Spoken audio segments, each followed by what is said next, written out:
Alhamdulillahilladzi hadana lihada wa ma kunna linahtadiya laula an hadana Allah. Laqad ja'at rusulu rabbina bil haqq wa nudu an tilkumul jannah uristumuha bima kuntum ta'malun.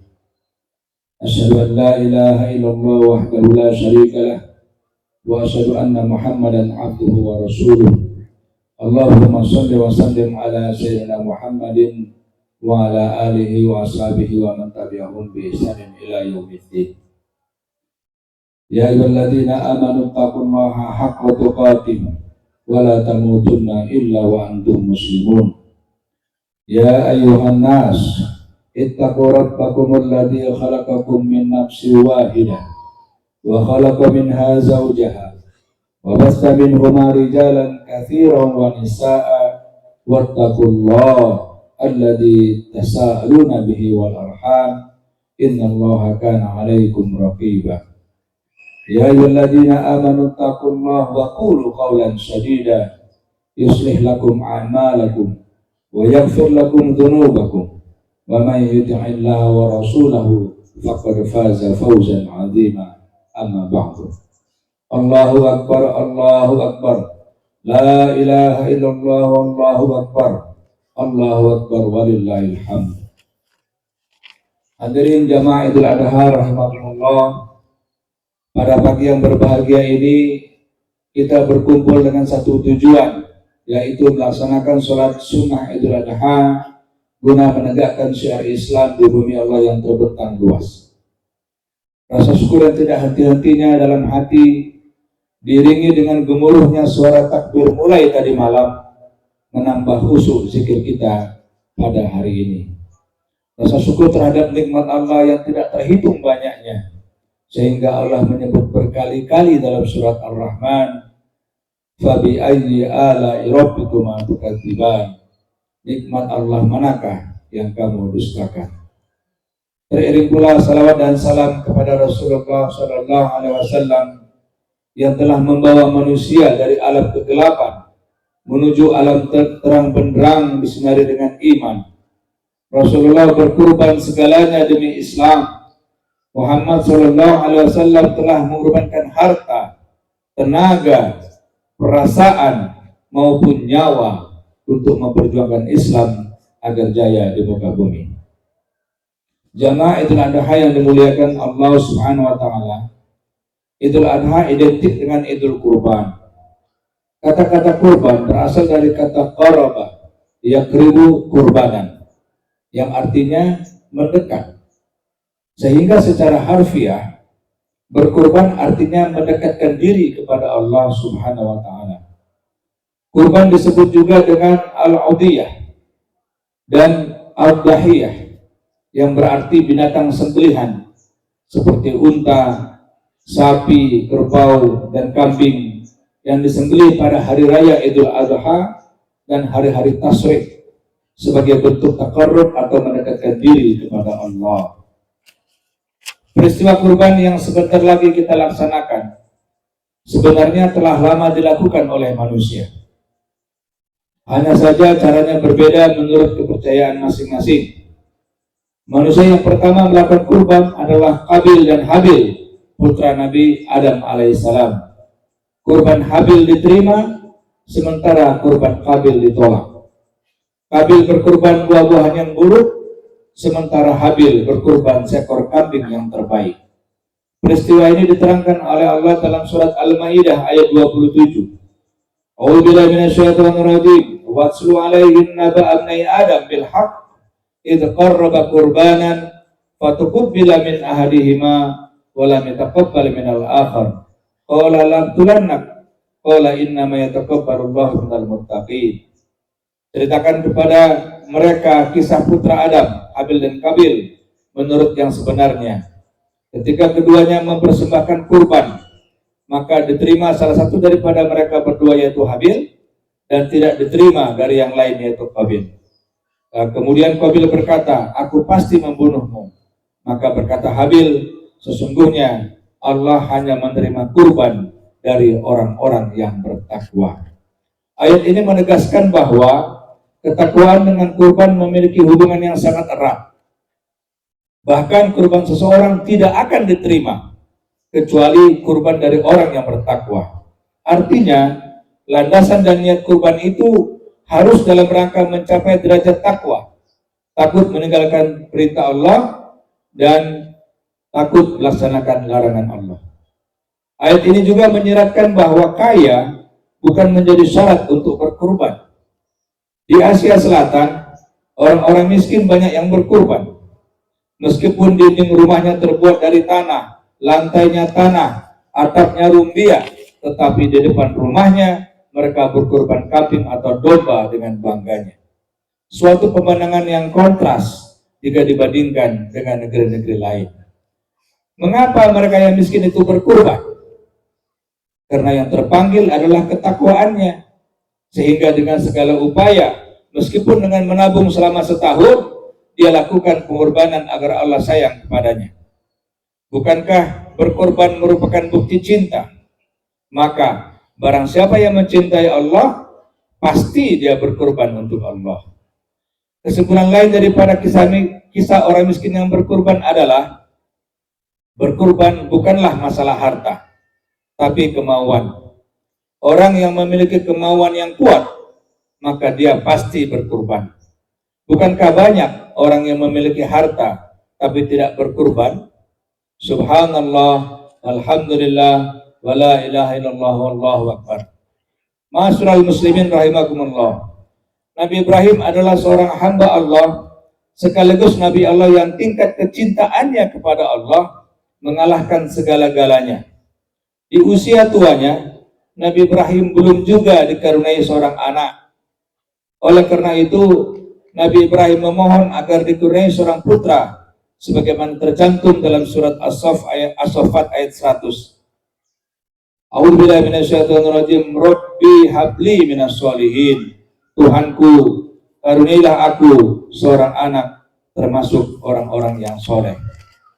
Doanya diperkenankan oleh Allah, sehingga istri beliau yang bernama Siti Hajar melahirkan Nabi Ismail alaihissalam. Tatkala usianya mencapai 7 tahun dan telah dapat berjalan dengan lincah, Nabi Ibrahim bermimpi dapat perintah untuk menyembelih Ismail. Peristiwa ini dilukiskan Allah dalam surat As-Saffat ayat 102. A'udzubillahi minasyaitonirrajim. Falamma balagha ma'ahu sya'ya qala ya bunayya inni ara fil manam anni azbahuk fanzur madza tara. Qala ya abati if'al ma tu'mar satajiduni insyaallah minas sabirin.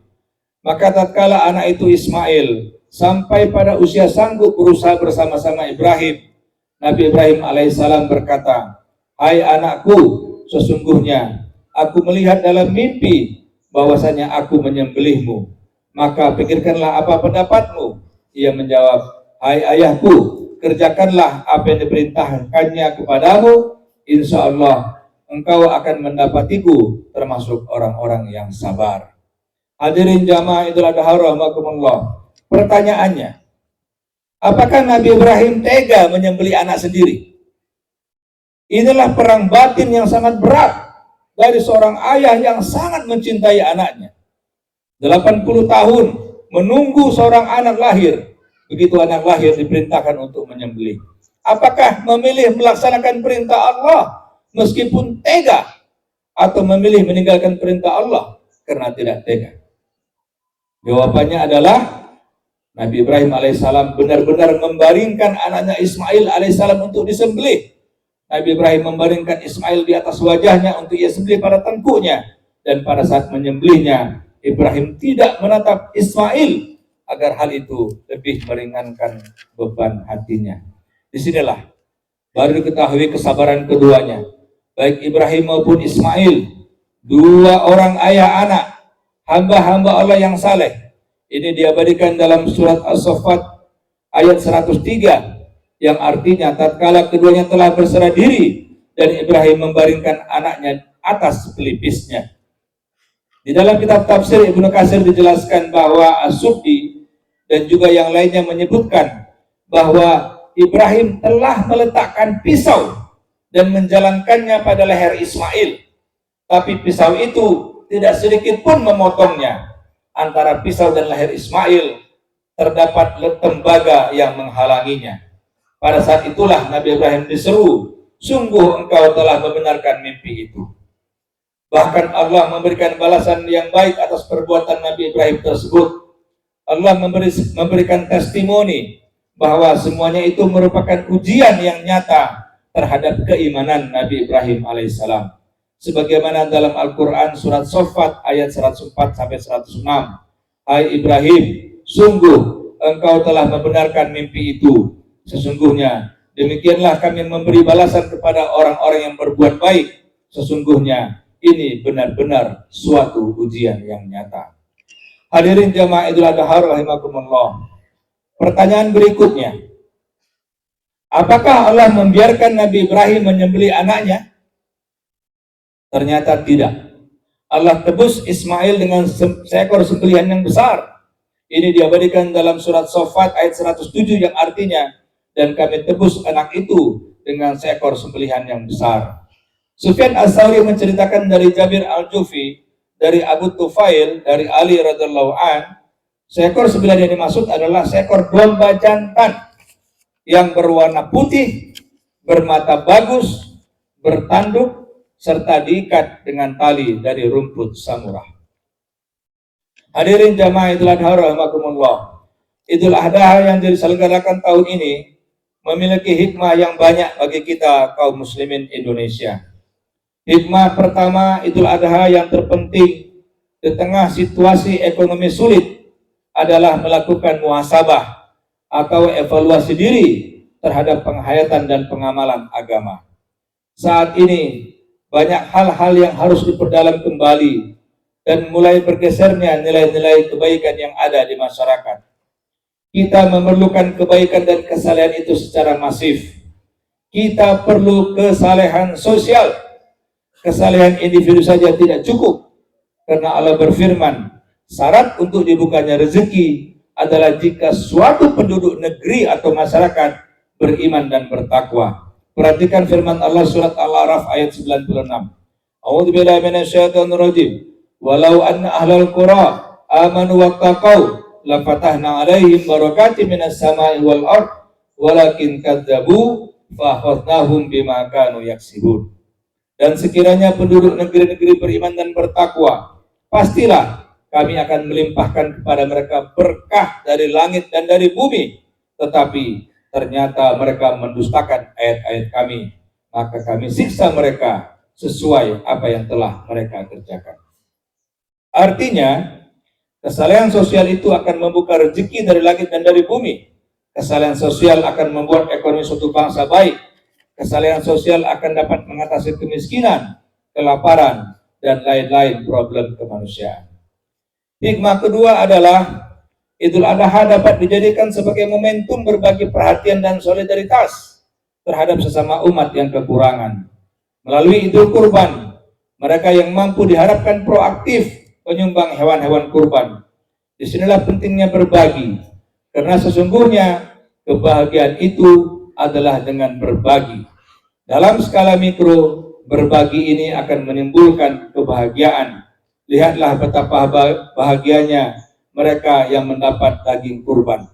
Bahkan berbagi itu dapat meningkatkan di dalam otak kita hormon serotonin yang akan membuat kita bahagia dan menjauhi stres. Dalam skala makro, ekonomi berbagi ini akan mendistribusikan pendapatan dan kue ekonomi, meningkatkan daya beli orang miskin, dan pada akhirnya akan meningkatkan konsumsi, meningkatkan produksi, meningkatkan GDP. Bahkan sekarang dunia pun sedang menuju gagasan ekonomi berbagi lewat konsep sharing ekonomi atau caring ekonomi. Hikmah ketiga dari Idul Kurban adalah jangan merasa kasihan dalam menjalankan perintah Allah. Hal ini dicontohkan oleh Nabi Ibrahim yang demi ketakwaannya kepada Allah rela menyembelih anaknya sendiri. Kuncinya adalah menempatkan Allah nomor satu di atas segalanya. Allah berfirman dalam Al-Quran surat At-Taubah ayat 24. A'udzubillahi minasyaitonir rajim. Qul in kana aba'ukum wa abna'ukum wa ikhwanukum wa azwajukum wa ashiratukum wa amwalun taraftumuha wa tijaratun taksawna kasadaha wa masakidun tardawnaha ahabba ilaikum minallahi wa rasuli wa jihadin fi sabili fatarabbasu hatta ya'tiyallahu bi amri wallahu la yahdil qaumal fasikin. Katakanlah, jika bapak-bapakmu, anak-anakmu, saudara-saudaramu, istri-istrimu, keluargamu, kekayaan yang kamu usahakan, perdagangan yang kamu khawatirkan kerugiannya, dan rumah tempat tinggal kamu yang kamu sukai, lebih engkau cintai daripada Allah dan Rasulnya, dan berjihad di jalannya, maka tunggulah sampai Allah memberikan keputusannya, dan Allah tidak memberi petunjuk kepada orang-orang fasik. Iman adalah harta yang terbesar dan termahal dalam hidup. Sebagaimana firman Allah dalam Al-Quran, A'udzubillahi minasyaitonirrajim. Ya ayyuhalladzina amanu taqullaha haqqa tuqatih wa la tamutunna illa wa antum muslimun. Wahai orang-orang yang beriman, bertakwalah kepada Allah dengan sebenar-benar takwa dan janganlah engkau mati kecuali dalam keadaan muslim. Ali Imran ayat 102. Muslim di sini mengandung makna mukmin beriman. Artinya iman harus kita pegang kuat sampai mati, yang insya Allah dengan iman itu kita bisa menghadap Allah dengan gembira, dan dengan iman itu insya Allah kita masuk surga. Hikmah keempat, Idul Kurban dapat diambil dari pengorbanan Siti Hajar istri Ibrahim yang ikhlas ditinggalkan di padang tandus yang gersang. Siti Hajar tetap tabah menghadapi penderitaan itu. Dia berlari dari Safa dan Marwah untuk mencari air. Berkat usahanya yang tak mengenal kata menyerah, Allah mengalirkan air Zam-Zam tepat di kaki Nabi Ismail alaihissalam.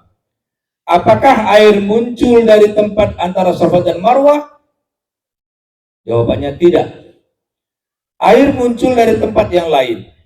Ini artinya terkadang jalan keluar muncul dari tempat yang lain karena usaha keras kita di tempat tertentu. Ketabahan istri Nabi Ibrahim ini dapat kita ambil hikmahnya bahwa ikhtiar adalah harus. Dengan ikhtiar penuh dan tawakal, Allah akan memberikan jalan keluar dari jalan yang tidak disangka-sangka. Allah berfirman dalam Al-Quran surat Tolak ayat 2 dan 3. A'udzubillahi minasyaitonirrajim. Wa may yattaqillaha yaj'al lahu makhraja wa yarzuqhu min haitsu la yahtasib. Siapa yang bertakwa kepada Allah, niscaya Dia akan membukakan jalan keluar baginya dan menganugerahkan kepadanya rezeki dari yang tak diduga-duga. Hikmah kelima dan yang terakhir dapat kita ambil dari ketakwaan Nabi Ismail yang telah disembelih ayahnya sendiri.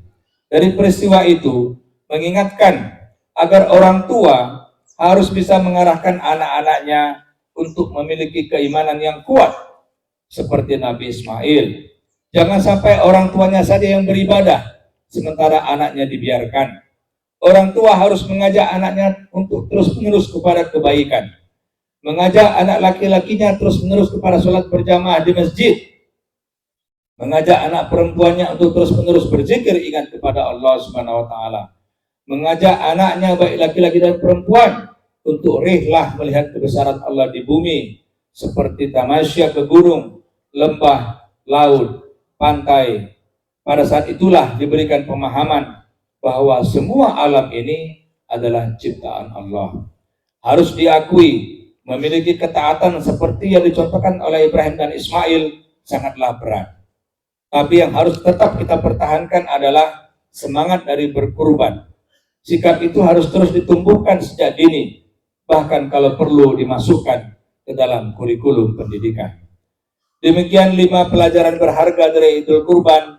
Pertama, Idul Kurban mengajak kita untuk muhasabah atau evaluasi diri terhadap penghayatan dan pengamalan agama.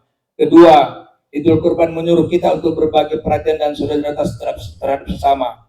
Yang ketiga, Idul Kurban memberikan kita pelajaran, jangan merasa kasihan dalam menjalankan perintah Allah. Yang keempat, haji memberikan pelajaran, pengorbanan seorang istri yang ikhlas sangat diperlukan untuk keberhasilan dakwah. Dan yang kelima, Idul Kurban mengajarkan kita bahwa kita harus mendidik anak-anak kita agar memiliki ketakwaan seperti Nabi Ismail.